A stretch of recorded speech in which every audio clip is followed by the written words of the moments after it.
plant or a dendro plant would continually provide income to the people right round, just like a tea factory does, for the people right round the tea factory. Now, coming to the more personal level, something that I really noticed and came out to me, you use a lot of poetry on your website, on Lanka Gasified, to inspire, to always preface what you then go on to describe. Now, are you inclined to the arts, and does it give you inspiration?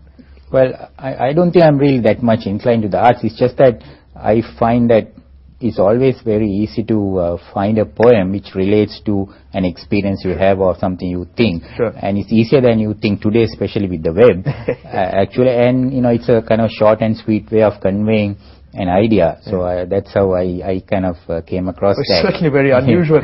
Another unusual feature is also something that you've been associated with, which is this, and I need to refer to this, a virtual energy manager, which allows organizations to submit an audit of the equipment that they have installed, and it's confidential, and they get back advice on how they could cut consumption.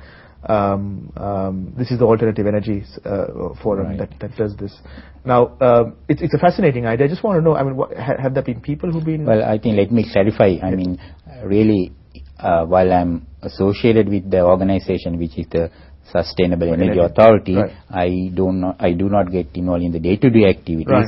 Yes, they do have, that the virtual energy manager, which really is for consumers, really householders, absolutely, and for them to have some input. But I think what's happened is many people are making use of it, and we've seen changes, like, for example, the use of your refrigerator. You can really cut down your electricity if you are mindful of how the refrigerator works, and switch it off. So do a public service message. What would you need to do to cut down here? So keep it away from the wall and keep it at a medium temperature. Yeah, those things. But for example, on a rainy day like today, nighttime temperatures are rather cool, and you don't have any major perishable item. I think you might as well keep the refrigerator. But that is an important point, and I know coming to the close of the program, that there are things that consumers can do to cut down on energy bills. Right. And that might not necessarily be linked to.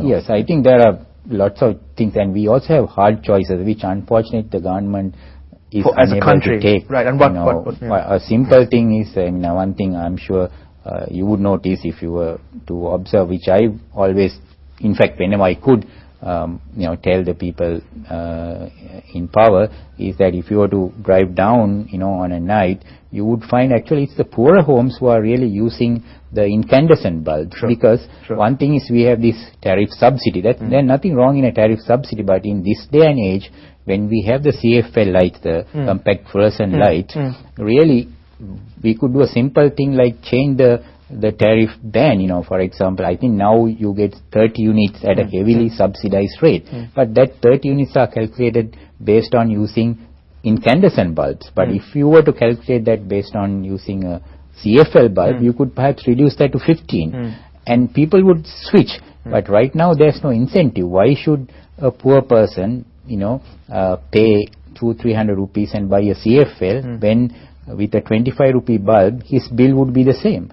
So I think that's where we got it wrong. We just put newspaper advertisements. We try to tell people to conserve, but I think it's not fair, because it doesn't happen like that. And people, and those are difficult choices to make at the beginning. But it's just once you make the choice, that's it. But the state has to make them, and Lalith, that's a very, very good note, I think, to end our program. Thank you very much for joining us. Thank you, tonight, and all the very best with your work. Thank you.